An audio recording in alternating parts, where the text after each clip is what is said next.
Hello, welcome. This is a primary school project for geography to do with river flow and flood management. Something that can be done fairly simple with simple materials. Here's a list of the materials that we're going to use.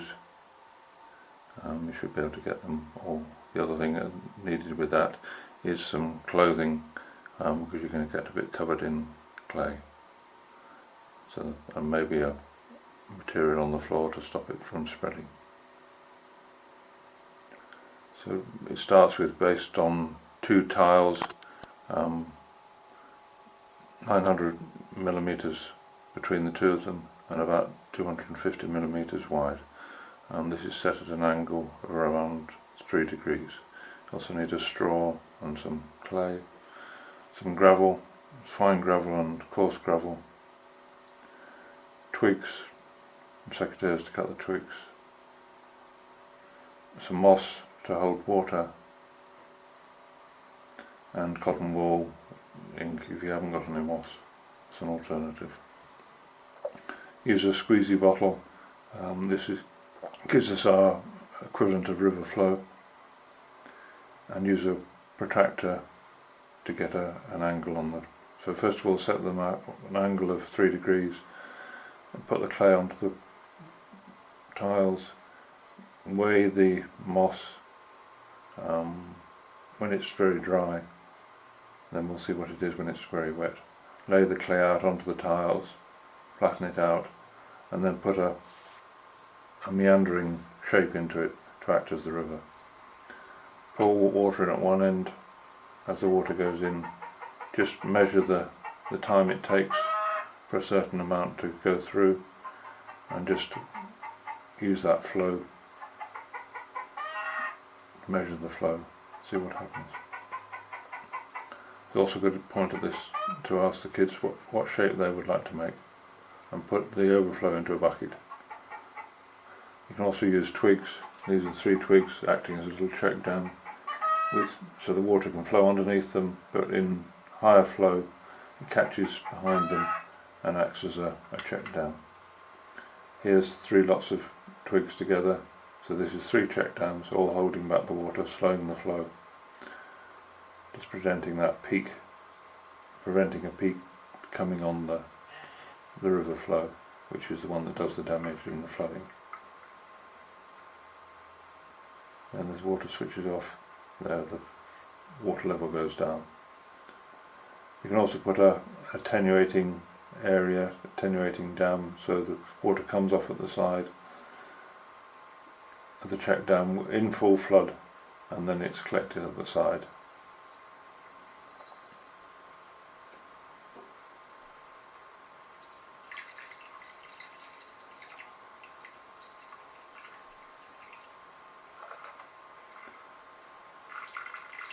So put some gravel in, water on the gravel, and this is something that happens. Gravel moves down the riverbed, and just see what happens with the gravel.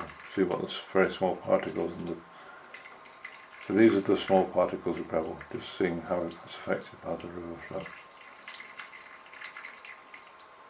And here we just had some of the very small stones collected underneath the check dam. So just be aware of where the sediment catches. Here the water flowing with a little rock check dam. Again, the water can flow through the rocks, but some is diverted to the side to the attenuating area.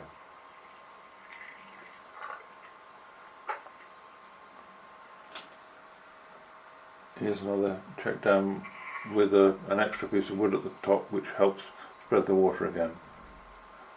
This goes again into the attenuating dam. In this picture it hasn't got an overflow, the attenuating dam, so it overflows the dam itself. So what we need to do is put in a bit of straw, drinking straw. Here it's buried in near the bottom of the attenuating dam, so when it's full it can slowly empty rather than all going down the river at once. So here it's filling up over the straw, so it's now starting to, some of it will running out of the straw, builds up, and then when we get the flow, It is, it's building up again. And when the flood stops, then the level will drop down again.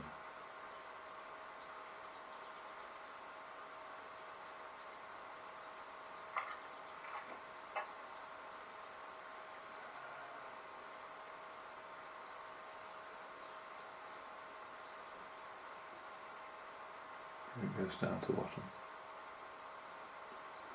So it's slow spread and sink.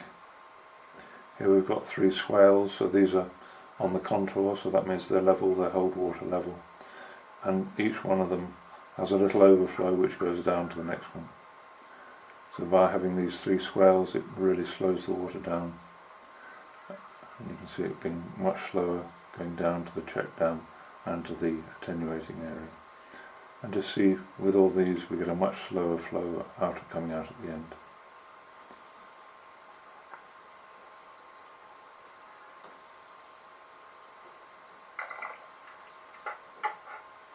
As the water being stopped flowing, so now that will all slowly sink down.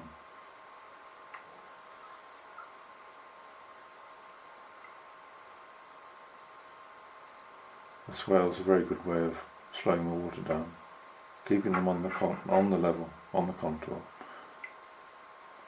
Here we've put some moss on the top area, so this is equivalent to moss on a blanket bog, or moss or trees that we might get up on the fell areas.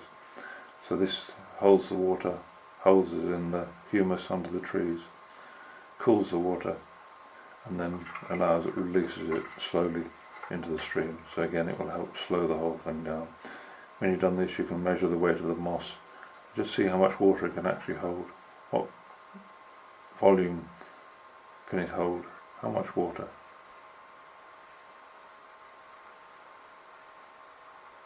Here you can see everything being slowed down quite dramatically before it goes out to the final flow into the bucket. So again, measure the flows, see what's really happening. You can also let the kids play with the ideas, see what structures they can make that will slow the flow. When it's in these little attenuating areas or behind a check dam, it also means that the water can sink in to the groundwater, so it helps build up the groundwater levels.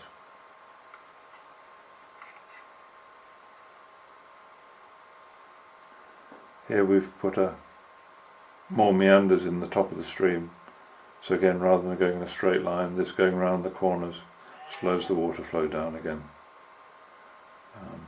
It's another way of slowing water and making it more viable flow.